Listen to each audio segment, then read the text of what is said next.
So, but you said you like country music. Country music, jazz, classical. Classical is probably my favorite genre of music.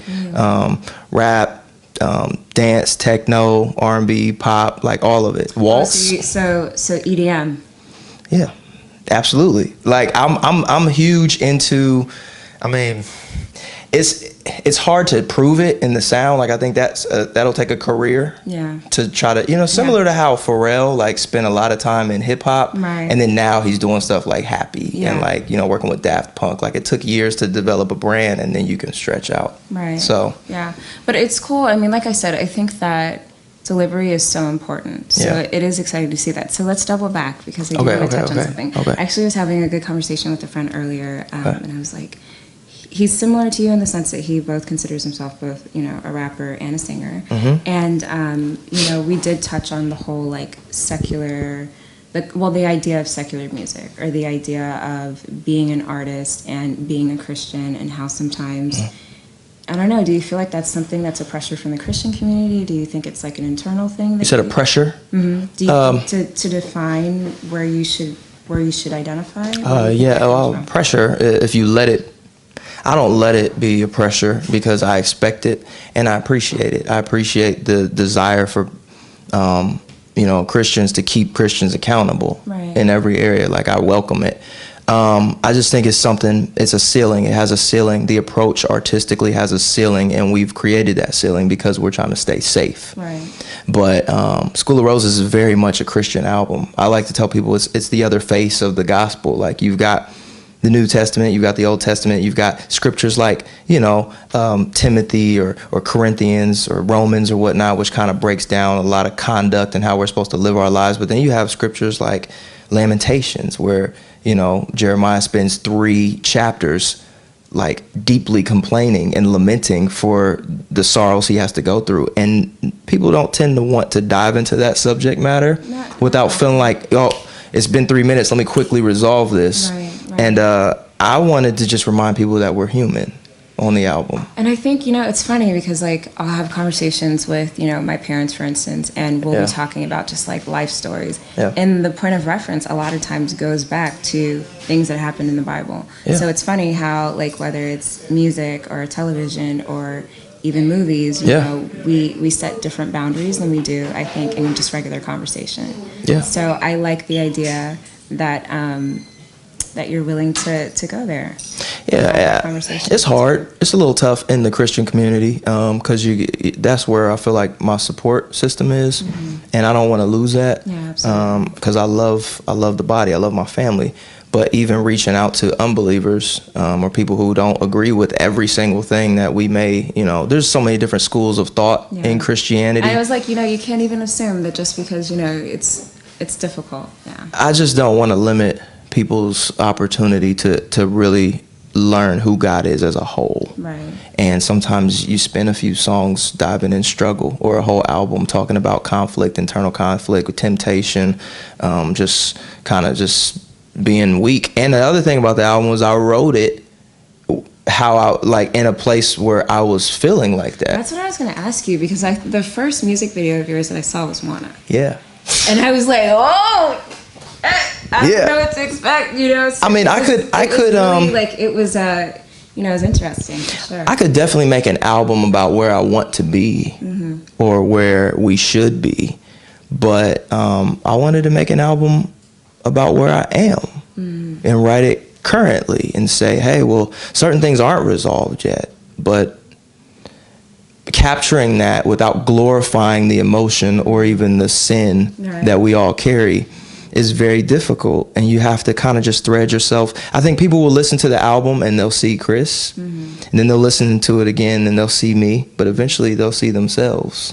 That's awesome. Just gotta kind of keep listening and try it again, and it's good that you planted the seed for that, though, because there might be somebody who like they're not looking for that experience. You know what I mean? Yeah. Like they're not looking to like maybe to take some time to reflect or to internalize it. It's bound to happen. At some point, you're gonna stop. My father used to say, "Just keep living."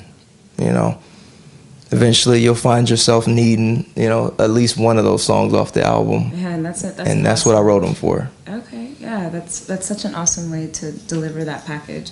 So let's talk about what's next. I know that you're, you know, promoting this album right now, but what are we looking forward to? There's a lot that I can't say. Okay, that's okay. We don't push it. But things are moving upward, so there's a progression. The album did very well. Yeah, congratulations. My friend was like, it was the best R&B album of the year. Oh, wow. Hands down, like, no competition. I'm blushing.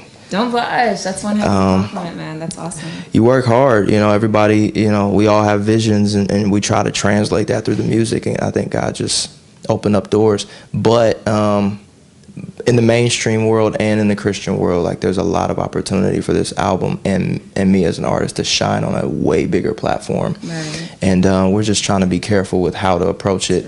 But it's right. I mean, it's like right in front of our face, like faces. And like I said, I can't go into it. But this time next year, I think we'll be reviewing this interview. We'll be like, Christon!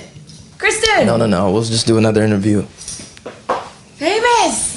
More famous now. But that's good. So, you know, if you can answer this, I'm just going to go ahead and ask, like... No, I can't. It's like, no, go ahead. I was like, I wasn't ready. But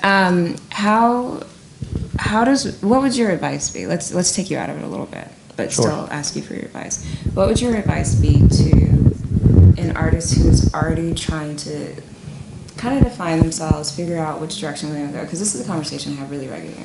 Mm-hmm. So they're trying to figure out, do I want to take the Christian music route, which, if you want to call it that, or do I want to start off secular and then do a gospel album or something like that? Like, what would your advice be? I mean, obviously you want them to pray, but just in a practical sense. I would say you have to stay true to your life experience. So, you know, I grew up in church, so it was natural for me to write about understanding God, because I did, and like I was able to speak about everything from that vantage point. But if you don't, or if you know, newly saved convert trying to like jump into heavy scriptures because they want enough content to make 10 songs, and really they understand relationships and they need to be talking about that. Yeah. Like, I would suggest that you really, after praying and spending time, you know, with God and with, you know, people, family, friends, like, write about what's happening, write about that process, be transparent. I try to tell people that all the time. Like, the best artists to me are ones where I heard them and I wanted to know more about them. Yeah. Because it was genuine, Yeah, you know. So, I mean, you know, there's some people who could talk about social issues, but for the most part, any artist that I've grown an affinity for has been able to relate with me, even if I didn't relate with their story. And I think that, yeah, like, I may not have your story, but we both are able to empathize with each other because we're both being transparent, or like what I like to call translucent. Oh, is that like... Translucent is almost transparent, right? Like, you can see what's behind the hazy screen. Yeah, it's murky, but you can't, it's not completely see-through. So for me, like, people can listen to my album and they think that they know exactly what I'm dealing with, but they can't quite pinpoint it because they're not in my house, they're not in my life. Like, so they can speculate, and they do. Which is kind of good. Maybe that's like the point of reflection. It's like they're trying to figure you out. So well, plus it keeps me safe. You know, I mean, I'm definitely not going to ride around and just saying, you know, every single thing that goes through my mind, or what it's. There's enough ambiguity to be relevant and to reach who I'm supposed to reach, but also protect, you know, my privacy. So let me ask you about this.